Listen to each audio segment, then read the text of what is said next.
নবীর দুশমনদের সাথে আদব দেখাইতে পারবো না। এই জন্য যে আহমদুল্লাহ এই কথা বলেছেন তাকে বলবো, আমি কেবলমাত্র মিস কল দিয়েছি। আমি 48 ঘন্টা সময় দিলাম। 48 ঘন্টার ভিতরে তার বক্তব্যকে উড্ড করতে হবে, তওবা করতে হবে, জাতির কাছে ক্ষমা চাইতে হবে, আল্লাহর কাছে ক্ষমা চাইতে হবে।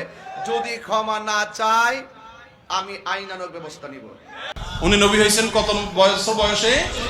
40 বছর বয়সে। তাহলে 40 বছর বয়স মানে তো জীবনের মূল টাইমটা প্রায়। তো এই 40 বছর পর্যন্ত উনি নিজে তো নবী ছিলেন না, উনি নবী হয়েছেন তারপরে। তাহলে 40 বছর পর্যন্ত নবী হওয়ার আগে তার ধর্ম কি ছিল? আমাদের দেশে অনেক মৌলবী বলে যে আল্লাহ রসুল সাল্লাল্লাহু আলাইহি সাল্লাম সরাসরি ওহী পাইছেন 40 বছর বয়সে, তখন থেকে রসুল্লাহর আদর্শ মানা যাবে, এর আগেরটা মানা যাবে না। জাহেল জানে না রসুল্লাহ কখন থেকে নবী। রসুল্লাহ সাল্লাল্লাহু আলাইহি সাল্লাম গারে হেরাতে যে কি করছেন, তাআব্বুদুল লায়ালি জাওয়াতিল আদাদ, আল্লাহর ইবাদতে মগ্ন ছিলেন আল্লাহ রসুল। সেটা ছিল আল্লাহ রসুলের হিজরত আল্লাহর দিকে। কার দিকে? তারপর রাসূলুল্লাহ ইবাদত করতেন। এখন ইবাদতটা কি রকম করতেন? পূর্বের কোন নবীর শরীয়তের অনুসরণে? কথা বলেন। আরে যিনি নবীগণের আম্বিয়া, তিনি পূর্বের কার অনুসরণ করবেন? সুবহানাল্লাহ।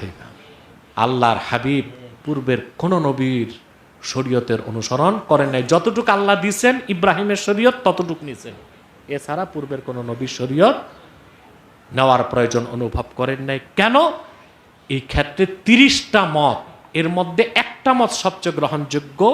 কানা ইয়াতাআব্বাদু বিমা ইউলকা ইলাইহি মিন নূরিল মারিফা। রাসূলুল্লাহ সাল্লাল্লাহু আলাইহি ওয়াসাল্লাম গারে হেরাতে যখন আল্লাহর ধ্যান করতেন, মারিফতে নূরের মাধ্যমে আল্লাহ তার হাবিবকে অন্তরে জাগায় দিতেন, এই ইবাদত করেন। কারণ রাসূলুল্লাহ কখন থেকে নবী? এক সাহাবী জিজ্ঞেস করছেন, মাতা কুনতা নবিয়্যা, আপনি কখন থেকে নবী? তো রাসূলুল্লাহ বলেছেন, কুনতু নাবিয়্যা ওয়া আদামু বাইনার রূহি ওয়াল জাসাদ। দুনিয়ার সব মৌলবী বসেও এই হাদিসের সনদে কলম দিতে পারবে না। আমি মুহাম্মদ তখন থেকে নবী, আদম যখন মানুষরূপী অস্তিত্বই লাভ করে নাই। তার একটা ছিল দেহে, একটা ছিল রুহু। সুবহানাল্লাহ। একই রকম হাদিস বুখারী সহ 10 জন মুহাদ্দিস রওয়ায়াত করেছেন।